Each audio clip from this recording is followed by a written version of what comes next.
My name is Joseph, and I'm about to tell you how my grandmother destroyed her greedy family from beyond the grave. Joseph, honey, come sit with me, Grandma Helen said one afternoon about 6 months before she passed. We were on her porch, drinking lemonade like we'd done every Sunday for 20 years. "What's on your mind, Grandma?" I asked. She squeezed my hand. "Your Aunt Margaret called again, third time this month asking for money." "What did she want this time?" "A new car, a Mercedes specifically," Grandma said, shaking her head. "She hasn't visited me in 5 years, but she knows my bank account number by heart." I felt my jaw tighten. "What did you tell her?" "I told her no. Then she said I was a selfish old woman who should be grateful she even calls." Grandma's voice cracked slightly. "Your Uncle Richard sent an email too, wanted $50,000 for his investment opportunity. He didn't even ask how I was doing." "They're vultures, Grandma. They don't deserve anything from you." She smiled at me then, a strange, knowing smile. "Don't worry, sweetheart. I've made arrangements. They're going to learn a very expensive lesson."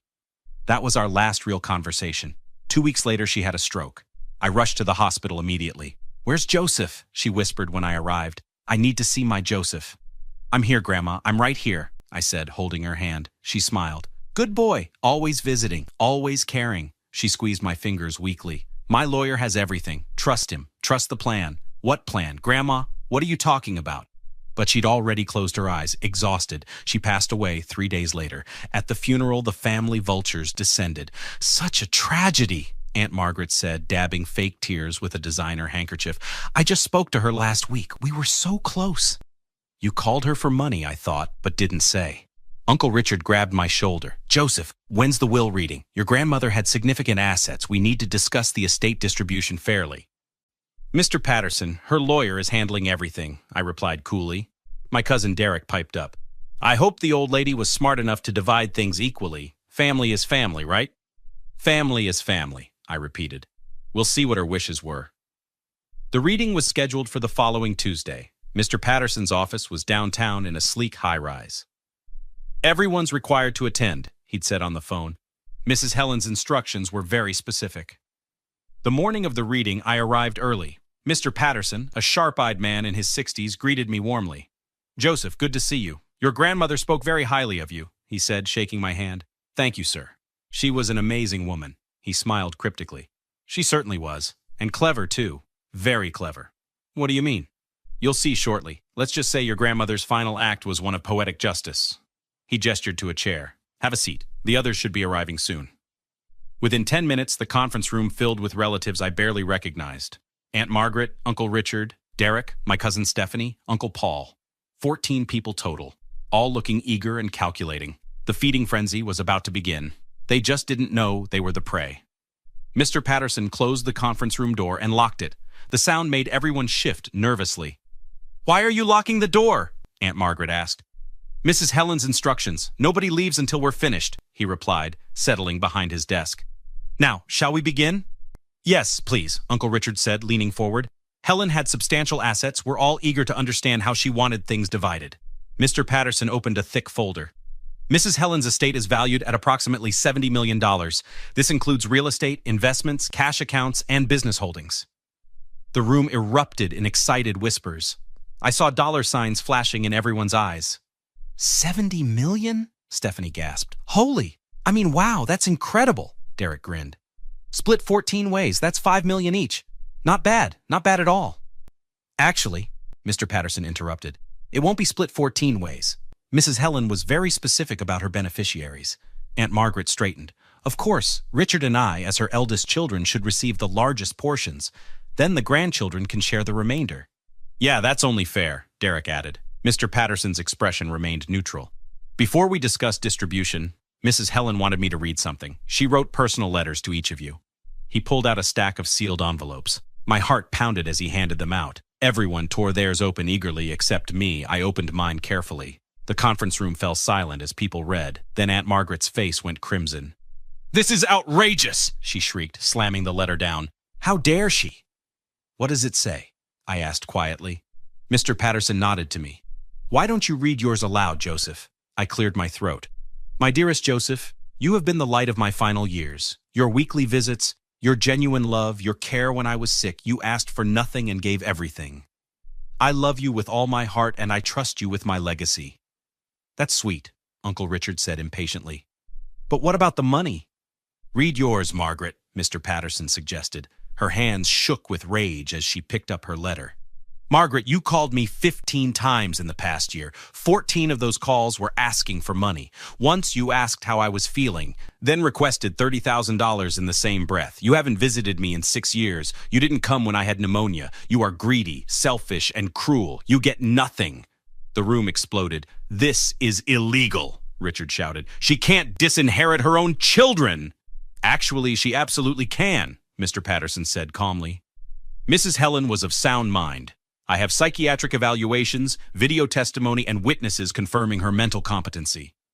Read yours, Richard, I said softly. His face had gone pale. He read silently, then crumpled the letter.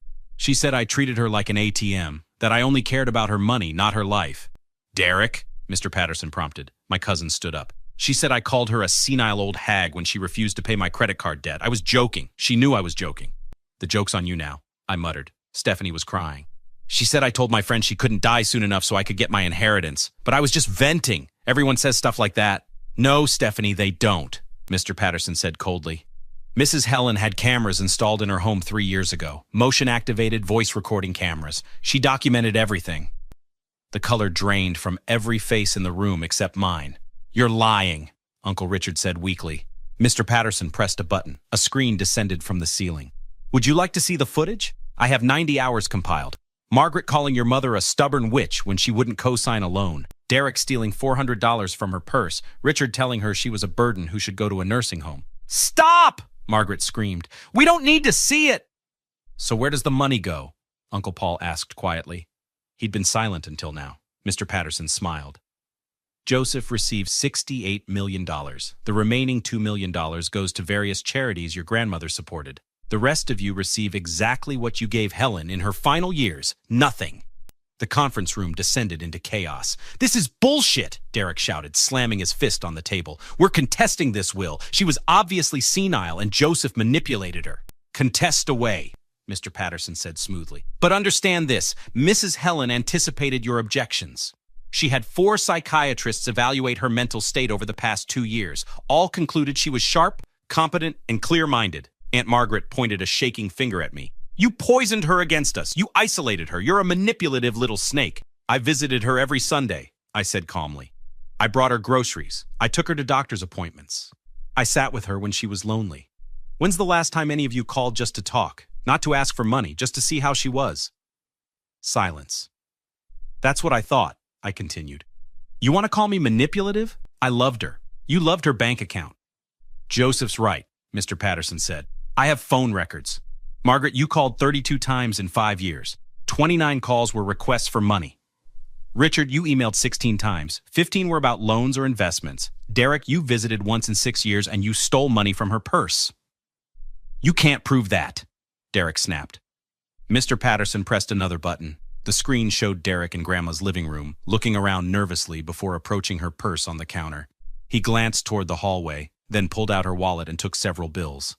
Time-stamped, dated, crystal clear, the lawyer said. That's theft.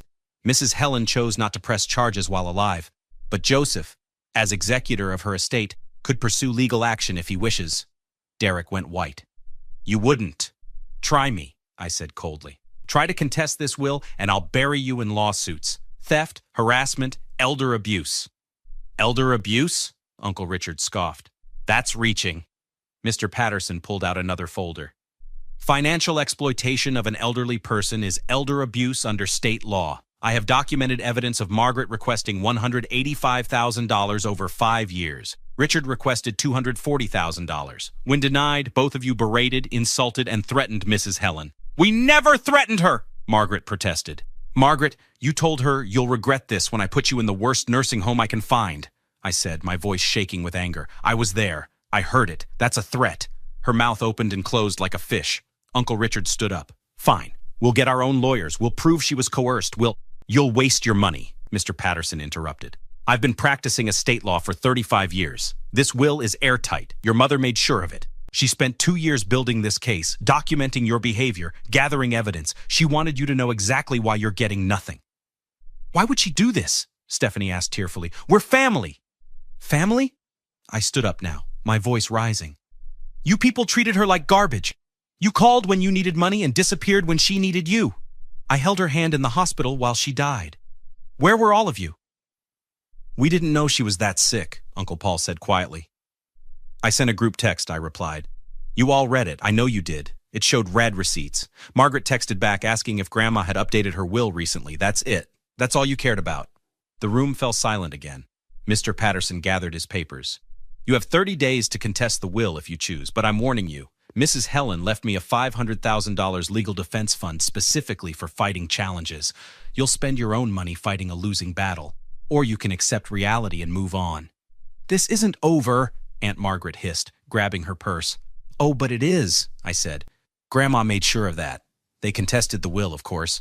Greed makes people stupid. 3 months later, we were back in court. They'd hired an expensive attorney, some shark from a big downtown firm. Your Honor, their lawyer began. We'll demonstrate that Mrs. Helen Castellano was unduly influenced by her grandson Joseph. He isolated her, manipulated her, and coerced her into disinheriting her own children.